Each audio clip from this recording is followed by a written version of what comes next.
வணக்கம். நான் civil engineer Arunkumar பேசிகிட்டு இருக்கேன். ஒரு ஸ்லாப்பில் கிராங்க் ராடோட லென்த்து எந்த மாதிரி கண்டிஷனில் எந்த மாதிரி கொடுக்கணும்னு இந்த வீடியோவில் பார்க்கலாம். அந்த சைடு பார்த்திங்கன்னா நமக்கு ஸ்லாப் எண்ட் ஆகிரும், இந்த சைடு நமக்கு ஸ்லாப் கண்டினியூ ஆகி போகும்.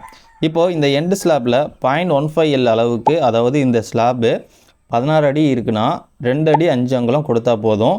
இதுவே இந்த சைடு தொடர்ந்து போகுது இல்லையா, அதனால் 0.25L அளவு, அதாவது கிராங்க்லேருந்து 4 அடிக்கு கொடுக்கணும். இங்கே பாருங்கள், நமக்கு இந்த எண்டு ஸ்லாப்பில் கிராங்க்லேருந்து கம்மியாக இருக்கும், இதுவே இந்த சைடு அதிகமாக இருக்கும். இப்போது இந்த சைடு உள்ள கிராங்க் ராடு பக்கத்து ஸ்லாப்புக்கு போகும்போது அந்த ஸ்லாபோட 0.3L அளவுக்கு, அதாவது அந்த ஸ்லாப் வந்து 10 அடி இருக்குன்னா 3 அடி அளவுக்கு இந்த கிராங்க் ராடு நீட்டி இருக்கணும். எண்டு ஸ்லாப்பில் பார்த்தீங்கன்னா கண்டிப்பாக எக்ஸ்ட்ரா ராடு வரும். இந்த எக்ஸ்ட்ரா ராடையும் கிராங்க் ராடையும் கண்டிப்பாக எல் அடித்து பீமில் நல்லா கட்டியிருக்கணும். இதனால் பாண்டிங் நல்லாயிருக்கும். நீங்கள் பார்த்துட்ருக்க இந்த site Jayankondam Kodangudi consulting site. இந்த கன்சல்டேஷன் சர்வீஸில் செய்கிற வேலையை குவாலிட்டியாக என்னோடய சூப்பர்வைசிங்கில் எடுத்து போயிட்டு இருக்கோம்.